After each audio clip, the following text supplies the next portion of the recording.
Hey, hi guys, I'm Shruti Tripathi and you're watching Dialogue at Nation Next. Our today's guest wears many hats. He is a model, actor, psychologist, singer, and so much more. He is also Mr. Gay India 2014 and became the icon for LGBTQAI community in India. And most recently, he has participated in Queen of Universe, which is an international show for the drag queen performers. And here he is with us. Hey, hi, Sushant. How are you? Hi, it's lovely to be here. Thank you so much for having me. When you won Mr. Gay India 2014, it did not just reckon you as a personality, but it also helped the community LGBTQAI to be recognized. I want to ask you, when was it that you realized, or when was it when you reckoned your sexual orientation? Can you tell me the journey? I think I was 18 years old and um, I was very scared to come out of the closet. But I think that it was very, very easy for me, the journey, is because my family was very accepting. My family was very warm. They didn't treat me any differently. And they actually loved me without any condition. And they didn't love me because I'm of my orientation or my gender. And they just loved me because I was a child. And that was very beautiful. So I came out when I was 18 and came out of the closet and started living my reality. And yeah, so since then till now, I think it's been quite a journey. It's been a very, it's been very exciting. The entire experience that I've had as an entertainer, as an artist. As a person, it has been lovely. Prashant, who was the first person that you came out to, and what was the reaction in general from that person that you got? I think the first person I came out to was my friend, one of my friends, and then I came out to another friend. But I think that then the first person from my family that I told was my brother, and he went and told my father. I actually wanted to come out to my parents first, but he went and told my father, and then my father asked me. I didn't even tell my father, but he asked me, "Are you gay?" And I said yes, because I don't want to lie to him. So my father said, "Oh, that's okay. I just want you to know that you're not my gay child or my straight child. You're my child." And that was very emotional for me because as a young kid, as a teenager, you're very scared of saying stuff that might hurt rather than offend. I think hurt your parents because my mindset, in India, we were like taught that there are only two genders. You can't fall in love with the same sex. It's not normal. These are the things that we were taught. But then my father just like hugged me and he said, "It doesn't matter to me what other people think of my children because my children are my children." And I think that was very beautiful. In this country, wherein you talk about sex in public, it is looked at like it is a taboo. But were you assaulted in any way? Were you bullied in any way? Yeah, I think in not just in India, but anywhere, I think children are bullied for various things. And I think every child has gone through, being harassed and teased, unfortunately, and I wish that stops. But it's also because of the insecurities of the other kids. It's because kids in our country are taught to be perfect. Kids in a lot of other places are taught what the ideal, like the idea of a perfect child or the perfect kid or the perfect person is. And I think that there is no perfect. Uh, the idea of perfect is actually wrong. Um, I think everybody's perfect in their own imperfections. And I think that that's very beautiful. So, yes, I have been bullied, harassed, but I think that I didn't allow it to continue. I'm one of those people that I won't sit in a corner and cry. I won't sit in a corner and be bullied. I would give it back. I still do. And I think that, yeah, that's one of the traits because of which I'm here today. And I didn't let people bully me and put me down. I think we have to nurture that one level of confidence in our own minds. What would be your tips to anyone who's listening to us or who's looking at this interview? How to get over what people say to you? Honestly, my thing is that I just don't listen to them. Uh, because I have a choice. Like, you have a choice of saying something. I have a choice whether I want to take it or not. I just don't take it anymore. It's just like आप बोलते हैं, हमने सुना है, हमारे कानों पे आया है, हमने उसको समझने की कोशिश नहीं की because I think that people are nowadays people are just like so busy giving other people opinions and suggestions uh, instead of living their own life, instead of just concentrating on themselves. So yeah, I believe that when people talk, let them talk. Like now how we are talking, some person might think that okay, it's very easy for Sushant to speak because for whatever reason and stuff. So it's their choice whether they want to listen, and I think that's the best. So if I'm already interested in this interview, or if I'm already interested in somebody's conversation, then I'll continue the video or I'll continue listening. If I'm not, I don't, and I think that's a choice. Definitely. So, Sushant, you were seen in Saregamapa in your drag queen avatar, Rani Kuru. Tell us about it. It was something that I've always wanted to do, and drag is something that I enjoy. So it was really amazing to see that the Indian channels were receptive, they were welcoming of drag as an art form, somebody who is gender fluid, somebody who is challenging gender stereotypes, and at the same time, not being disrespectful, not being demeaning, not being, how do you say? I was not hurting anyone's sentiments. There's a lot of times you see a lot of people trying to do something for the LGBTQI plus community, but I was very happy to portray myself and drag as a performance art on a general entertainment channel in India. Because a lot of people think that India is not accepting, India is not, we may not be on the level of some other countries, and I don't want to be there, you know. So I think I don't want to be even categorized with some other countries because I think that we have our own history, we have our own struggles, and we are our own country. हम अपना देख लें. My thing is that my country is my country. So when someone speaks badly about my country, yes, people in our country might be of different types and might be. आप लोगों को बोल सकते हो, but आप मेरे देश को कुछ नहीं बोल सकते. So इतना सब होने के बाद मेरे community के साथ, after so much happening to my community, after being dehumanized, after being thrown on the roads, I'm still here. I have not left and gone anywhere because this is my country as much as it is anyone else's country. So my thing is that I believe that if I want to see my country blossom, then I will make it blossom.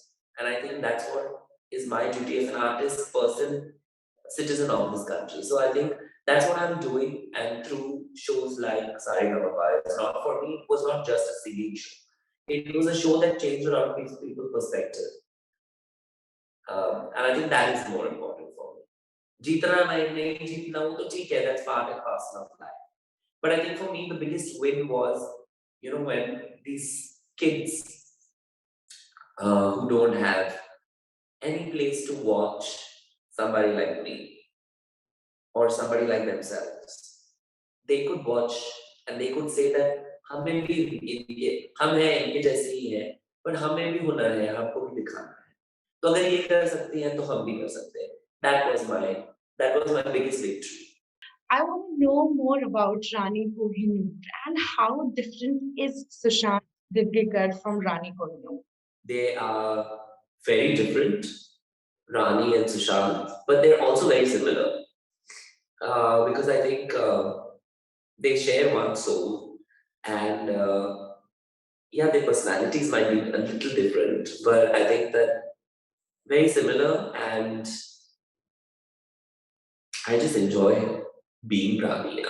Yeah, so as an artist, I think that I'm very open on stage, and I can express more freely.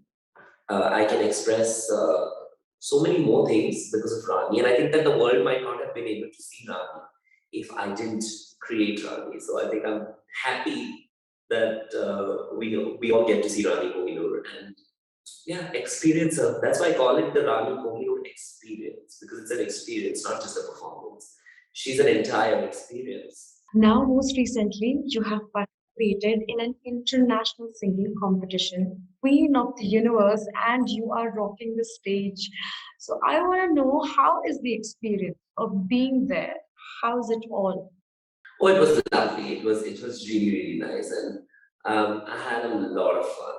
You know, more than that, it was very exciting for me to represent India on an international platform, and it's always so. It makes me so proud that whenever my name is before my name, my country is called out on stage. You know, and my national flag is in behind me, and then I walk. So I think that that's very beautiful. It's a very beautiful moment for anybody that you're representing a country. So it was very beautiful for me. So, now I'm pretty sure that you've met a lot of different people, different drag queens from different countries. What was that experience like? I've always met and traveled before this with, and I've performed alongside some of the biggest drag queens even before this. This is not the first time, but yeah, it's always good to know different cultures. It's always good to share my experiences from my country.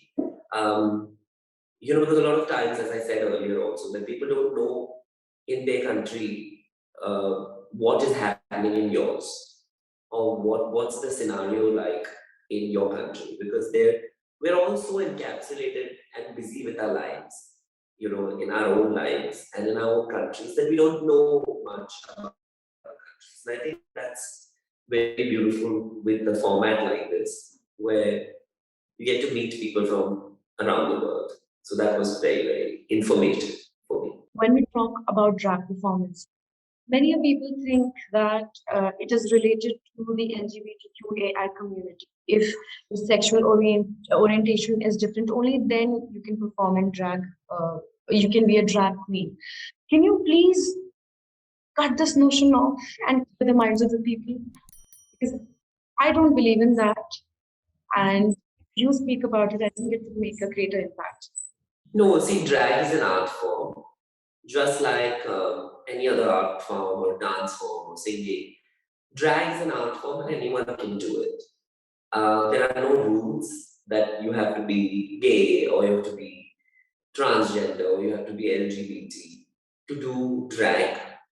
In fact, I keep saying this everywhere I go that India has been the pioneer of drag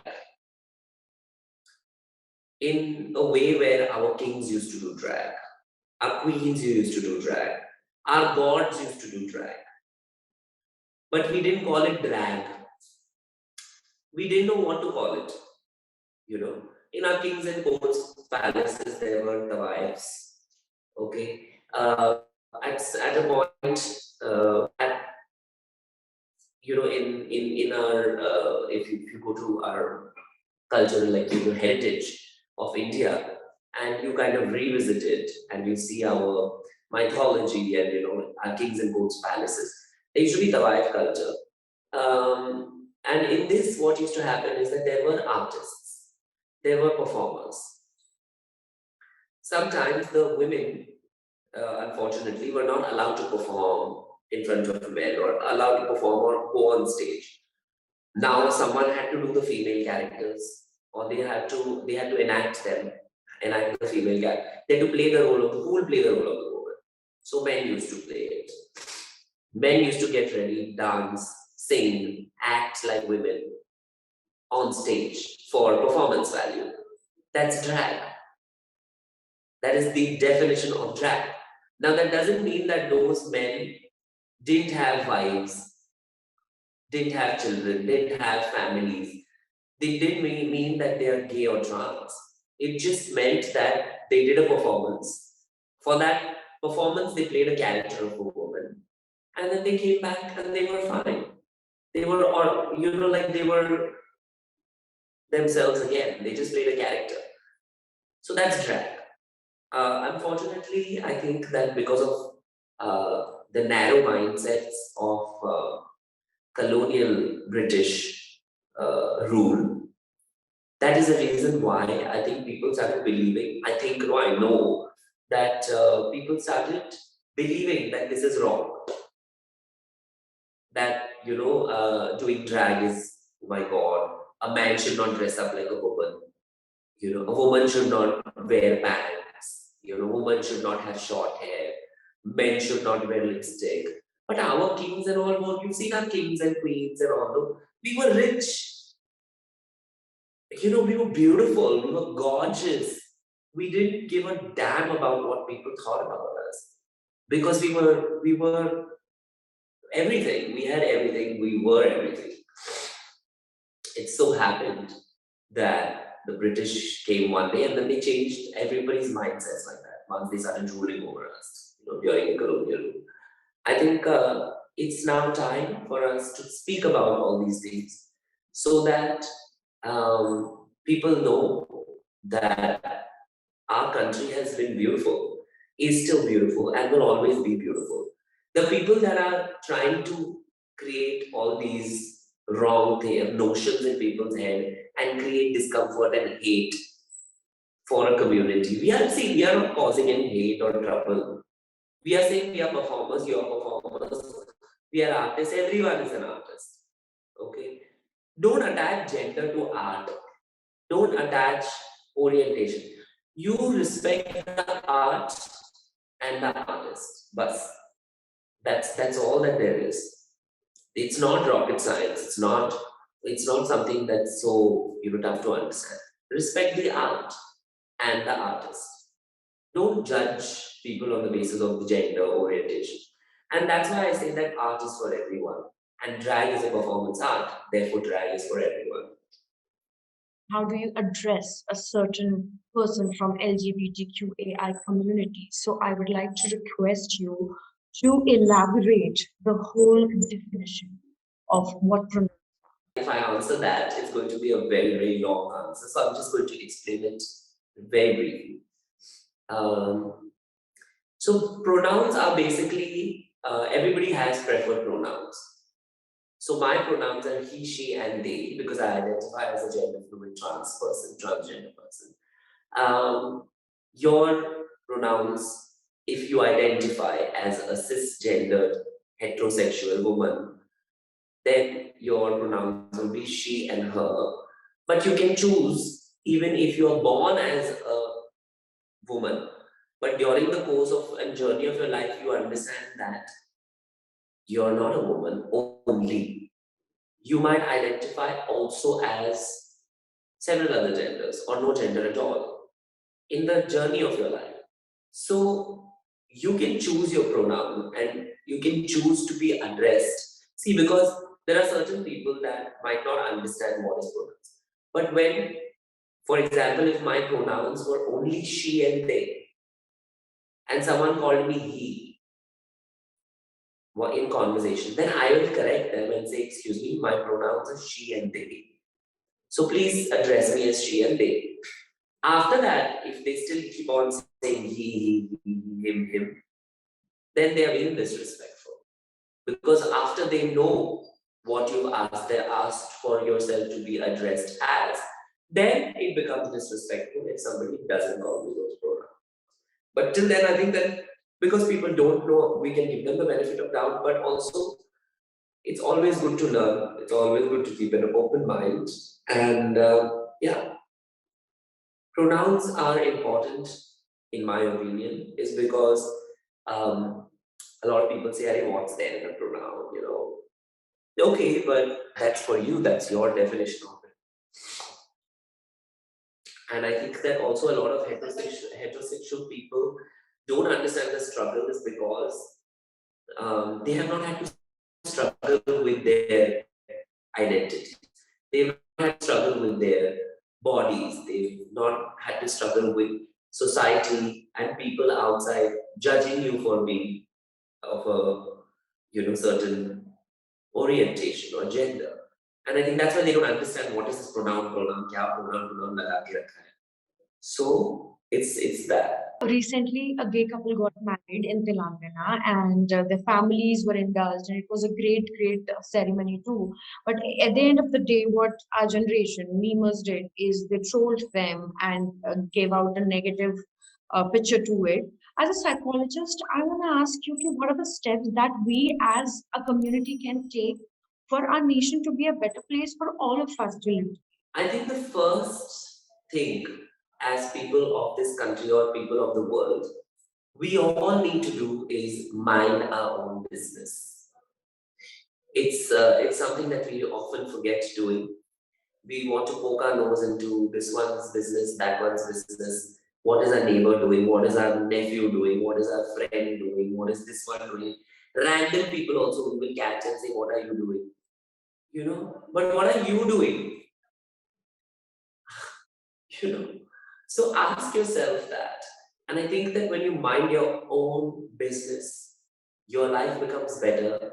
There's no stress in your head that now today aaj hum पंगा करेंगे, आज हम LGBT community को नीचा दिखाएंगे, आज हम औरतों पे कीचड़ फेंकेंगे, आज हम हिंदू मुस्लिम ये वो इसका ये it is terrible. So, you have been given this body, you've been given this life, you've been given the family, you have been given this, the gift of the fact that you're still breathing. Do something better with it. Like, mind your own business. You need to understand that you are as much as I am as much as the next person is as much as the next person. So it is with with whatever you have, I have, maybe we might be born in different places, and our circumstances might be different. But as human beings, we are all nearly given basically the same thing. And even in that, and we talk about nirvana, we talk about this and religion and stuff, and the yoga, and I don't really know how many of these people actually do it, and how many of them follow what they preach. Because I have, I am a religious person, and in any religion, I will tell you this: no religion tells you to hate another person, to put down somebody else, to insult, to hate, to abuse. Nobody should tell us this. This we learn ourselves. With the same mouth that can say beautiful words, we choose to say nasty things. We choose to interfere with people's business. We choose to judge. With the same mouth that can shut up, take a deep breath and mind my own business. I can choose to do this or that. So it's a choice, and I think that we need to choose better for ourselves, and therefore automatically for other people. Sushant, it was a pleasure having you here, and I really, I thank you so much for giving your time out. You were sick, but you still made it, and all the best for all the things that are coming your way in your journey.